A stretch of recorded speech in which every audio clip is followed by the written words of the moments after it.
Transfer talks have always been going around, but in recent times it's getting really heated. What's going to happen if we get Havertz or Ben Chilwell or Declan Rice? What's going to happen to the players that we already have? What is the implication? Stay tuned for the whole video. If you're here for the first time, subscribe, smash the like button. Please guys, need all the likes possible and hit the bell notification to stay in touch with all my content. And yeah, enjoy the video.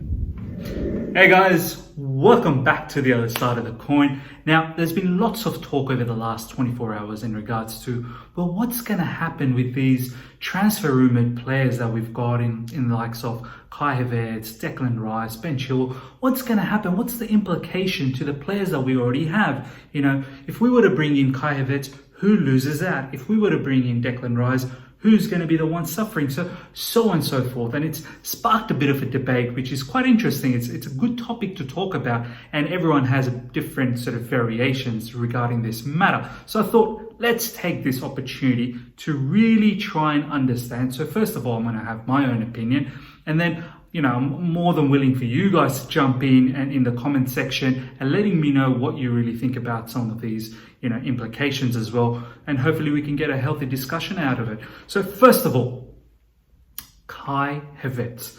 Now, there's been a lot of talk about that. If we were to get Havertz, the very first player that's going to get affected is Ross Barkley. Now, I personally don't think it's going to be Ross Barkley. And here's why I think what I think. And let me know your thoughts around it as well. Ross Barkley, before the lockdown, sensational against Liverpool, against Everton. He played the perfect style of midfield, that attacking eight style of midfield that Frank wants. There was a really nice goal against Liverpool, which was a long range shot. He's one of the very few ones in our team that has the ability to shoot from far and can hit the target as well. So he's done that against Liverpool. Against Everton, he was really good as well, with Mount and Giroud linking up, playing nicely. And then post the lockdown, we've already seen, he was used as a substitute in the Aston Villa game, and I believe he changed the game a little bit as well. Yes, it was Aspilicueta's second half, but I think players like Ross Barkley and can't remember who else was coming on in the second half, really changed the game and changed the way. Pulisic, that's it, against Aston Villa. So he played a part over there. And then against Manchester City, he did exactly what Frank wanted him to do in that attacking eight position. He ran a lot, covered a lot of space. He was perfect in defense, nullified, alongside with Kante and Mason Mount, nullified the Manchester City midfield. And then against Leicester City in the last game, we've seen that off the bench again, he comes in, scores a goal, could have scored a few more. His final decision making is one thing that he definitely needs to improve on. So what I'm trying to say here is that he's a player that is doing what Frank wants him to do in that attacking eight position. If that's how we're going to progress down the track, our style changing into that sort of lone DM attacking eight situation, then he's the perfect player for it. Now, we've got Ruben Loftus-Cheek. Yes, once he gets fit, maybe he doesn't play left wing anymore. He's going to slot back in, and that's fine. Havertz, now let's look at some of his traits. He can play in the left wing area. He can play in the attacking eight area. He can even play forward, so he's versatile. Ross Barkley, he can play in the attacking midfield area. He can play in the attacking eight area, and he can definitely play in the double pivot as well. I believe so. And he's good defensively and offensively. He's got the energy and that physique and that athleticism to cover the ground from up and down. So I think if Havertz comes in, and it doesn't really even matter if he comes in, I think this player is in trouble anyway because of the lack of time he's seeing now, and with other players that's in the flanks. I think Jorginho is the very first player that's in trouble in this situation. And you have to also understand there's so many other players that needs to be out of this club. You've got players like Pedro that's going to leave, Willian most likely leaving as well. He wants a 3-year contract, but we're not giving him that. So there's already two spaces there. Yes, we've got in Ziyech and Timo Werner to cover for them, but then there's Batshuayi as well. He needs to go. So there's enough spot for everyone, I believe. As I said, Kai is versatile, so he can play many different areas. So I don't necessarily think Barkley is going to lose out there. Depending on form, some of these players that we have, are quite up and down with their form. So there's always room for that. And plus you have to take in consideration of injuries and the amount of games that we're going to play in different competition. I don't think Ross is going in. Lastly, and most importantly, Frank loves Ross Barkley. If we've seen recent clips of Frank across all these games that I've talked about, Liverpool, Everton, Aston Villa, Leicester, Manchester, he's had some positive notes to say about Barkley, and he constantly has said he loves this player. So that's that. Let me know what you think, because I'm really interested to see how other people think, because many think he's the one that's going to get shifted out when Kai Havertz comes in. Secondly, Declan Rice. Now, look, personally, I feel like this season, no disrespect to Declan Rice, I think he's a very good player. He's developed even further this season. But for me, I feel like if we're getting him as a lone DM, there are other lone DMs out there that are far superior to him. If we're thinking about him as a central defender, once again, there are better ones. Is it possible to get them? Probably not. Yes, he's young. He's got a lot of talent in him, and Frank likes him. He's Premier League proven. That's probably another reason why Frank likes him. But I personally, I don't see why we're getting him. However, I understand why Frank wants him. I understand it because he's versatile once again. He can play as a centre-back, he can play as a lone DM, and now we're shifting towards a lone DM sort of scenario with Kante playing that role. And it's perfect to have someone like Declan Rice play that, but more importantly, I think he can play centre-back as well. So what is going to happen if this goes through? I feel once again, Jorginho's place is out of the door. If he's there as a lone DM, you've got Kante. You've even got to think about Ampadu, whether he goes on a loan or not. That's another issue. But there's another player there in the flanks, and then what happens to Kovacic and whatnot. And Jorginho for me is probably the player that's going to get hurt the most when Declan Rice comes in.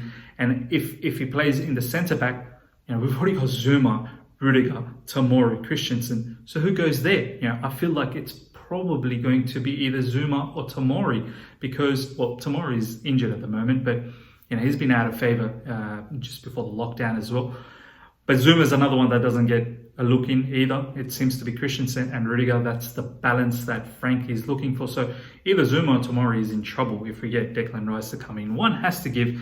I think it's probably going to be Zuma, unfortunately, because Tomori being young and he may get the opportunity to play for Chelsea for a longer period of time. So unfortunately it could be Zuma. So once again, let me know who your thoughts are in regards to that. I feel like Kovacic is in trouble as well in this whole, if we get Kai Havertz, what happens to Kovacic, even with Declan Rice, because Kovacic I don't really think is a full out and out attacking aid as well. So that's that. Next one is Ben Chilwell. Now, I think this one's quite straightforward for me. We need a left back. We've talked about it plenty of times in my channel as well, and everyone's been talking about it. We can clearly see we need a left back.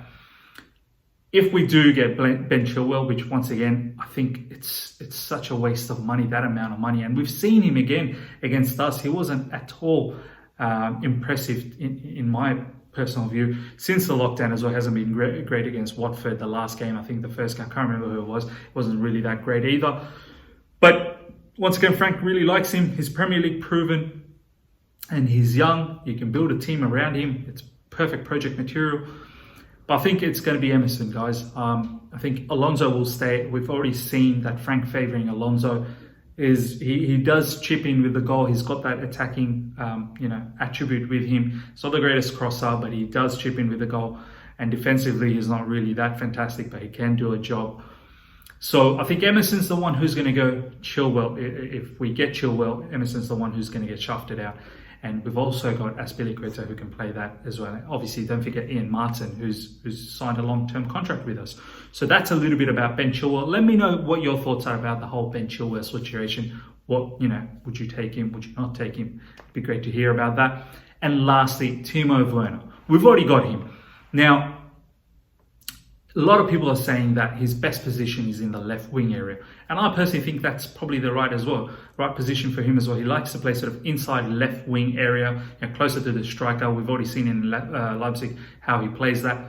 But then you've got Pulisic, who's doing so well. And I feel like he's going to have a blinder of a season next season if he's fit.